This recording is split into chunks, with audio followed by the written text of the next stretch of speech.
Hey guys, and welcome to a new style of review I'm starting, where rather than looking at an entire film or TV series, I'll be focusing on just one particular episode. These are going to be episodes that stand out above the rest, either for being amazingly awesome or amazingly awful. I know this isn't a new concept and other channels have been doing this for a long while, so I'll try to only review episodes that haven't yet been touched upon, unless they are of course extreme examples. The first episode in the series we'll be looking at is Season 4 Episode 2 of Bojack Horseman, titled The Old Sugarman Place.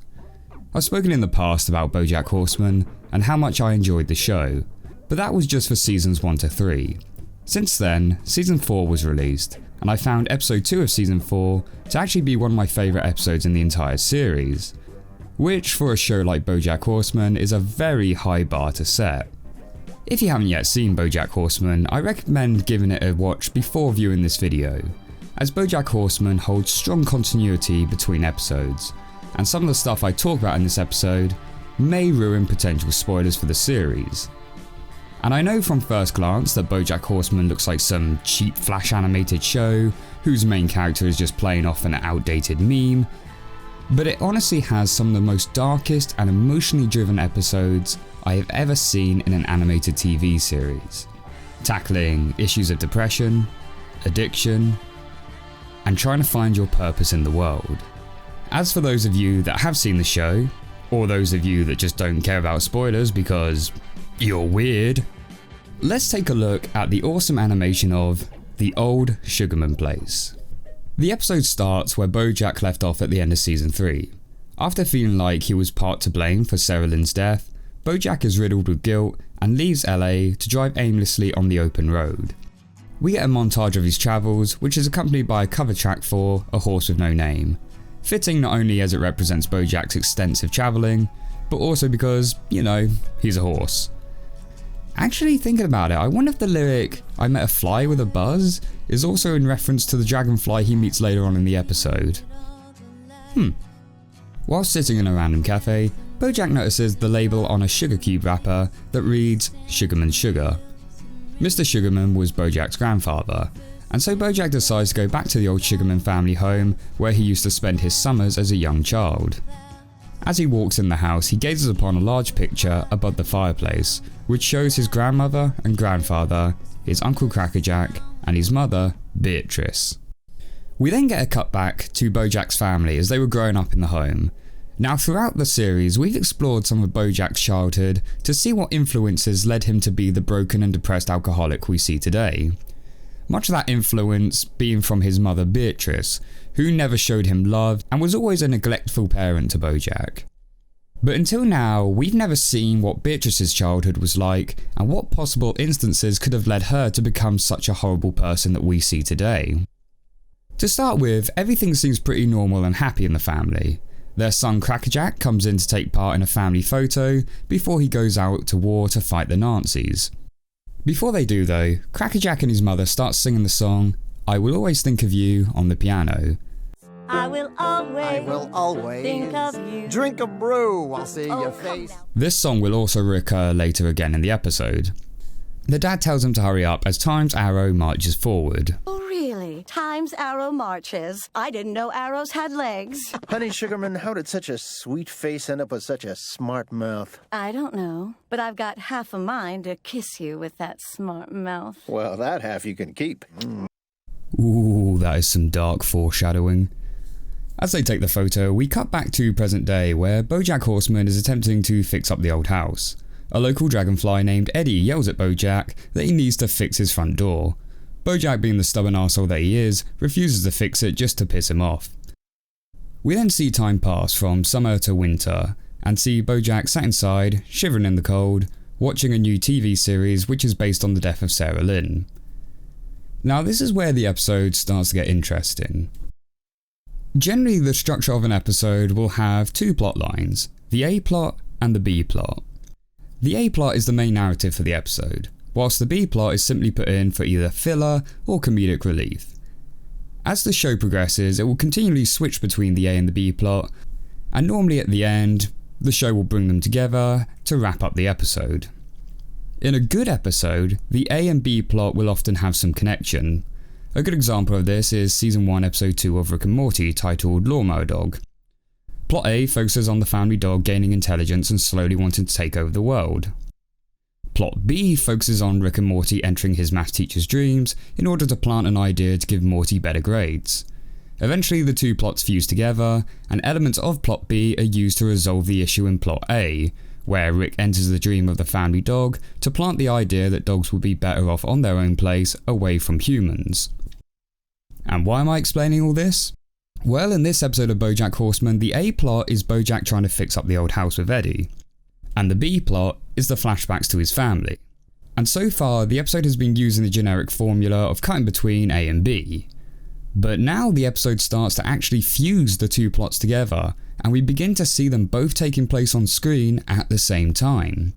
Whilst Bojack sits there grieving over the death of Sarah Lynn, it's revealed that Crackerjack was killed in the war, and we see his mother grieving over his loss. Bojack wakes up the next morning to find Eddie the Dragonfly has fixed his door, and so reluctantly lets Eddie help him to fix up the old house. Whilst they're fixing it, Bojack asks Eddie why he doesn't fly away for the winter like everyone else. Eddie just responds that he doesn't fly. We get another montage of time passing as we go from winter back to summer.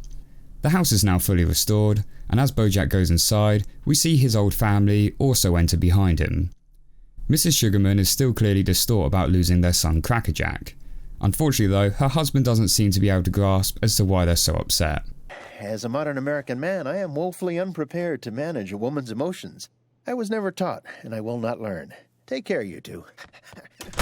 Bojack then finds an old picture of the house, showing that it used to also have a weather vane on top of the roof. Eddie says that he's seen that weather vane before and rushes back into his own house.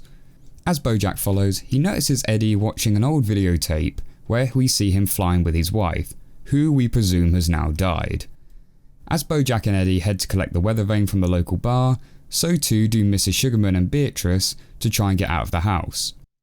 This again is where the show fuses the A plot and the B plot together in the exact same scene. Eddie finds an old piano and begins to play the song Thinking of You, the same song Mrs. Sugarman and Crackerjack used to sing in the house. Mrs. Sugarman in her timeline also notices the piano and begins to sing the lyrics whilst Eddie plays. Chaos then breaks out for both plots. Plot A, the bar owner notices Bojack stealing the weather vane, and plot B, we see Mrs. Sugarman begin to break down over the emotional loss of her son. And now we get to the point where the A and B plots aren't just trying to play out in the same scene, but they're also playing parallel stories. Eddie is having a breakdown over the loss of his wife, whilst Bojack tries to get them to leave. In the same way, Mrs. Sugarman is having a breakdown over the loss of her son, whilst Beatrice tries to get them to leave. Both events end with all characters speeding off down the road. Mrs. Sugarman and Beatrice end up crashing into a local petrol station, whilst Bojack and Eddie make it home. Bojack, thinking he can help Eddie get over his grief, purposely falls from a ladder in hope that Eddie will fly to save him. Things, however, don't go quite according to plan. After finding out Bojack tricked him into flying again, Eddie grabs Bojack and they fly high into the air, revealing this is how his wife died when she got sucked into a plane engine after Eddie wanted to see how high they could both fly. Bojack manages to break free and they both fall into the lake. And though Bojack manages to save Eddie from drowning, Eddie wakes up and reveals that he doesn't want to live anymore. I don't want to live! Why did you save me? I don't want to live! I don't want to live. Cutting back to plot B, we see Beatrice and Mrs. Sugarman at home with her husband, and Mrs. Sugarman admits that she cannot control her grief, and so asks her husband is there anything he can do to help her. And unfortunately, he does have a solution.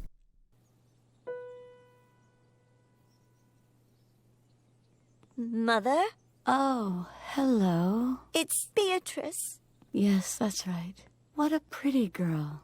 What did they do to you? Oh, hush. It's okay. I'm better now. For those of you who aren't quite sure what did happen to her, back in the early 1940s to the early 1950s, lobotomies were performed on patients as a way to help control mental illness.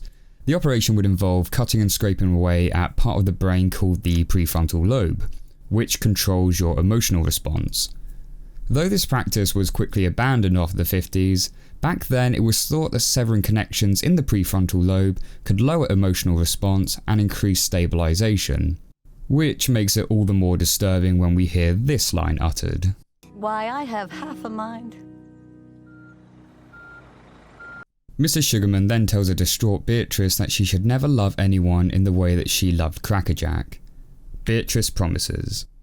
And thus we get the start of the deterioration that would plague Bojack's family for the following generations. Though this episode seemed mostly centered on providing us some insight into the reason why Bojack's family ended up so broken, it actually focuses on the message on how to deal with grief and guilt. We have 3 characters in this episode dealing with grief. Mrs. Sugarman can't control her grief and so has corrective surgery to control it for her, which only makes her worse. Eddie, who's also dealing with grief, tries to suppress his grief by hiding away from it, only to find that he can't run away from it, it still haunts him, and it ends up making him want to die. Whereas Bojack, who is grieving over Sarah Lynn, after seeing how the grief controlled and consumed Eddie, decides that you can't be stuck living in the past, and has the old Sugarman house destroyed before heading back to Los Angeles. Yeah. You think I just want to mope around in a shrine to the past, getting off on my own guilt while the rest of my life passes me by? Pathetic much? This animation makes it onto the awesome list, not just because it tells a good story, but how it tells a good story. I don't think I've ever seen any other animated piece take 2 completely separate plots and successfully fuse them together so fluidly, whilst also having it connect to the overall series narrative, both for progressing Bojack past his grief and giving us an insight into his mother, who plays a larger role as season 4 progresses. And whilst having one of the darkest plots in the Bojack series, this episode also still manages to fit in a lot of humour. Attention everyone! I'm gonna play a song now, so look at me! Do not look up at the roof of that barn! Idiot. But without putting too much in that it distracts from the episode's overall feel. And so that's why it earns the spot on the list of awesome animations. Hey guys, thank you very much for watching the video. Please leave a like if you enjoyed what you saw and let me know if you want to see more stuff like this in the future. Be sure to subscribe for more animated reviews from me, and until the next one, take care.